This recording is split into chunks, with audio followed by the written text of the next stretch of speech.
السلام علیکم ورحمۃ اللہ وبرکاتہ۔ کیسے ہو آپ سبھی ناظرین و احباب؟ امید ہے کہ سبھی احباب بفضل خدا خیر و عافیت سے ہوں گے۔ اللہ کریم سبھی حضرات کو اپنے حفظ و امان میں جگہ عطا فرمائے۔ تو آئیے آج ایک پیارا سا واقعہ سنتے ہیں۔ حضرت سیدنا حسن بصری رضی اللہ تعالی عنہ بیان کرتے ہیں کہ ایک مرتبہ میں بصرہ کے ایک متقی پرہیزگار کے جنازے میں شریک ہوا۔ جب ان کی تدفین کے لیے قبرستان پہنچا اور تدفین کے کام سے جب سارے حضرات فارغ ہو گئے تو سارے کے سارے لوگ اپنے گھروں کے جانب، اپنے منزلوں کے جانب چلے گئے۔ حضرت حسن بصری رضی اللہ تعالی عنہ کہتے ہیں کہ میں وہیں پہ ٹھہرا رہا۔ جب سارے لوگ چلے گئے تو میں ایک جنگل کے جانب چلا اور اللہ رب العزت کی قدرت میں غور و فکر کرنا شروع کر دیا۔ حضرت سیدنا حسن بصری رضی اللہ تعالی عنہ فرماتے ہیں کہ میں اللہ رب العزت کی قدرت کاملہ میں غور و فکر کر رہا تھا کہ میری نگاہ نے دیکھا کہ ایک درخت کے پاس سایہ ہے، اس سائے کے اس پار ایک غار ہے۔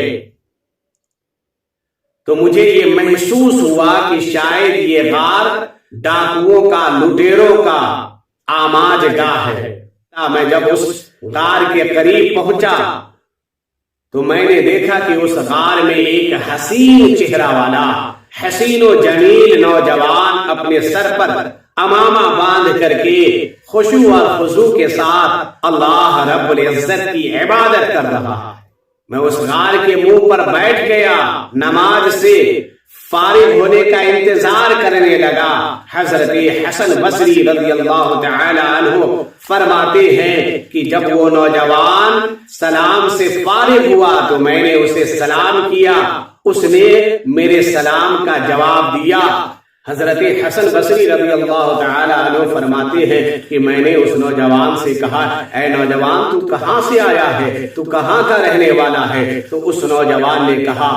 میں شام کا رہائشی ہوں، میں شام سے آیا ہوں۔ حضرت حسن بصری رضی اللہ تعالی عنہ بیان کرتے ہیں کہ اس کے بعد پھر میں نے اس سے پوچھا تو کس لیے آیا ہے اور کس مقصد سے آیا ہے؟ تو اس نوجوان نے کہا کہ ہم نے سنا ہے کہ بصرہ میں اور بصرہ کے ارد گرد میں زاہدین رہتے ہیں، عابدین رہتے ہیں، علم کے ماہر حضرات رہتے ہیں، اسی لیے میں آ گیا کہ چلو ان لوگوں سے ملاقات کر کے، ان عابدین سے ملاقات کر کے، ان زاہدین سے ملاقات کر کے، ان علم کے ماہرین حضرات سے ملاقات کر کے اکتساب فیض کر سکوں اور ان سے علم حاصل کر سکوں۔ اسی غرض و مقاصد کو اپنے سینے میں لیے ہوئے میں شہر بصرہ میں آ گیا اور یہاں آ کر کے اللہ رب العزت کی عبادت کر رہا۔ اس کے بعد میں نے پوچھا، اے میرے دوست تو اس غار میں اللہ رب العزت کی عبادت کرتا ہے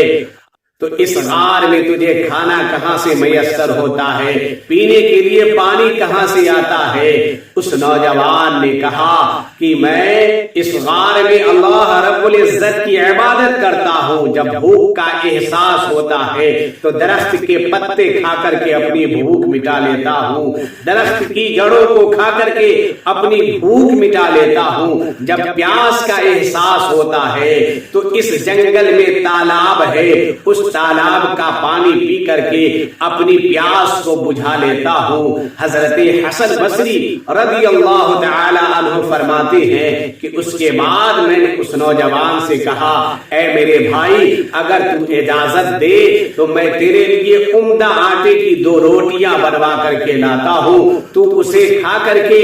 عبادت پہ اپنی قوت کو حاصل کرو اور اللہ رب العزت کی عبادت میں ہمہ دم مصروف رہو۔ اس نوجوان نے کہا کہ نہیں، ایسی باتیں مت کرو، میں تو کئی سالوں سے، کئی برسوں سے کھانا نہیں کھایا ہے، اگر بھوک لگتی ہے تو اس درخت کے پتے کھا لیتے ہیں، اس کی جڑیں کھا لیتے ہیں۔ حضرت حسن بصری رضی اللہ تعالیٰ عنہ بیان کرتے ہیں کہ اس کے بعد پھر میں نے اس نوجوان سے کہا، اے میرے بھائی، اگر تو میرے طرف سے میرے دیے ہوئے اشیاء کو قبول فرما لے تو یہ میرے لیے خوش قسمتی ہو سکتی ہے، اگر میرے دیے ہوئے تحفے تو قبول کر لے تو یہ میرے لیے بہت ہی مسرت کی بات ہو سکتی ہے، شادمانی کی بات ہوگی۔ حضرت حسن بصری رضی اللہ تعالی عنہ کہتے ہیں کہ میں نے کہا تجھے کچھ نہ کچھ تو میرے جانب سے قبول کرنا ہی پڑے گا، اور قبول تو کر لے تاکہ مجھے برکت حاصل ہو جائے۔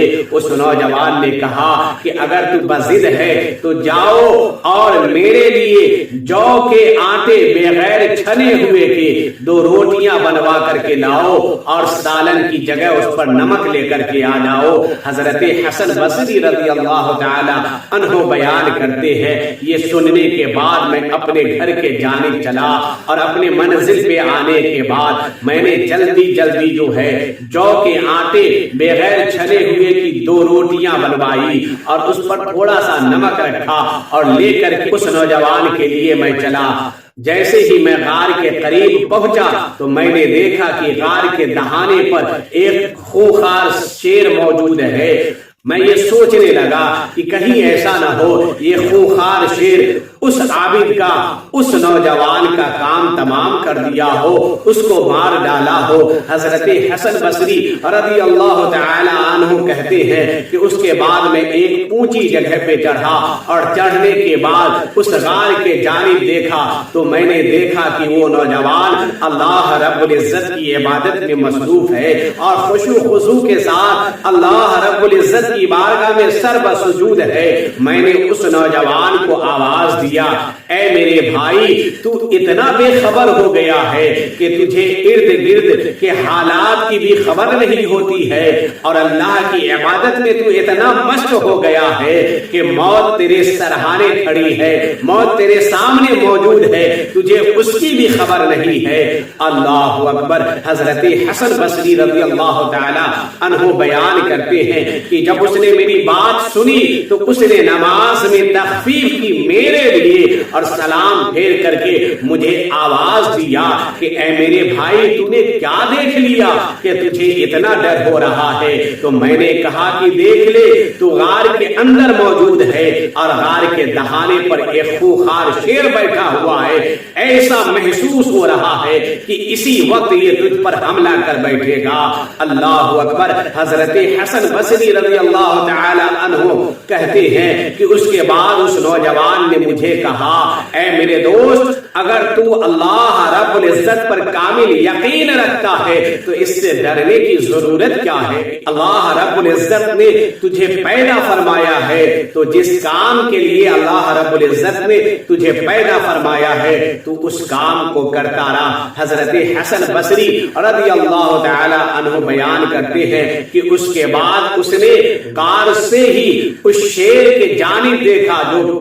غار کے دہانے پر بیٹھا ہوا تھا۔ حضرت حسن بصری رضی اللہ تعالی عنہ فرماتے ہیں کہ اس کے بعد اس نوجوان نے اس شیر سے کہا کہ اے شیر، تو اللہ کے پیدا کیے ہوئے کتوں میں سے ایک کتا ہے، اگر تجھ کو اللہ رب العزت کی بارگاہ سے حکم ملا ہے مجھے نقصان پہنچانے کا تو میں تجھے روک نہیں سکتا، مجھ میں یہ قدرت نہیں ہے کہ میں تجھے روک سکتا ہوں۔ اگر اللہ رب العزت کی بارگاہ سے تجھے حکم نہیں ملا ہے تو تیرے لیے بہتر یہی ہے، بھلائی یہی ہے، اچھا یہی ہے کہ تو یہاں سے چلا جا۔ حضرت حسن بصری رضی اللہ تعالی عنہ بیان کرتے ہیں کہ جیسے ہی شیر نے اس نوجوان اور عابد کی بات سنی وہ وہاں اٹھتا ہے اور دہاڑنے لگتا ہے، اس کے بعد اپنی دم کو ہلاتا ہوا اس طرح سے وہاں سے بھاگتا ہے، گویا محسوس یہ ہوتا ہے کہ اسے اپنا شکار مل گیا ہو۔ اس کے بعد حضرت حسن بصری رضی اللہ تعالی عنہ بیان کرتے ہیں کہ میں روٹیاں اور نمک لے کر کے غار کے قریب پہنچا اور میں نے اس نوجوان سے کہا، لے میرے بھائی، جو تیری طلب تھی، جو تیرا مطلب تھا، تیرے سامنے موجود ہے۔ حضرت حسن بصری رضی اللہ تعالی عنہ بیان کرتے ہیں کہ وہ دو روٹیاں اپنی ہتھیلی میں لے کر کے وہ عابد دیکھنے لگا، اس میں غور و فکر کرنے لگا، اور غور و فکر کرنے کے بعد وہ زارو قطار رونے لگا، اتنا رویا کہ اسے ہچکیاں آنے لگی۔ حضرت حسن بصری رضی اللہ تعالی عنہ بیان کرتے ہیں کہ اس کے بعد اس نے زمین پر روٹی کو رکھ دیا اور آسمان کی طرف اپنے سر کو اٹھا کر کے اللہ رب العزت کی بارگاہ میں عریضہ پیش کیا، اے رب قدیر، اے مولا کریم، میں تجھے تیرے عرش عظیم کا واسطہ دے کر کے کہتا ہوں کہ اے مولا کریم، میری روح کو میرے جسم سے نکال کر کے مجھے تو اپنی بارگاہ میں لے چل۔ حضرت حسن بصری رضی اللہ تعالی عنہ بیان کرتے ہیں کہ وہ نوجوان دعا کر ہی رہا تھا کہ اس کی بے قرار روح، اس کی بے چین روح اس دنیاوی قید خانے سے آزاد ہو کر کے عالم بالا کی طرف پرواز کر جاتی ہے۔ انا للہ و انا الیہ راجعون۔ اس کے بعد حضرت حسن بصری فرماتے ہیں کہ میں وہاں سے روانہ ہو گیا یہ سوچ کر کے کہ چلتا ہوں، کچھ اپنے ساتھیوں کو اور اپنے ہم نشینوں کو لے کر کے آتا ہوں تاکہ اس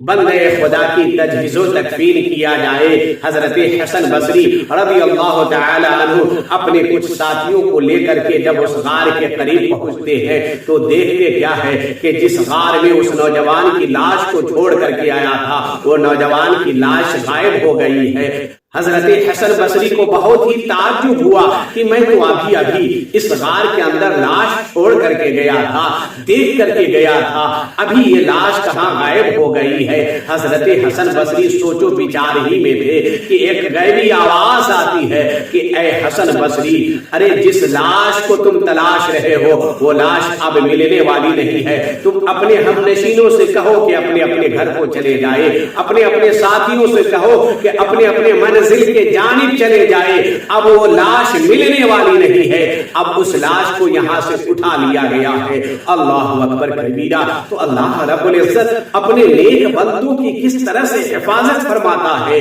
ان کے نیک عمل کے صلہ میں یہ درجات بلند عطا فرماتا ہے اور انہیں یہ مقام عطا فرماتا ہے۔ اللہ اکبر کبیرہ۔ اللہ رب العزت سے دعا ہے کہ مولا کریم ہم لوگوں کو بھی ایسی ذوق عبادت عطا فرمائے، ایسا شوق عبادت عطا فرمائے، اور اللہ رب العزت ہم سب کو اپنی بارگاہ میں سربسجود ہونے کی توفیق عنایت فرمائے۔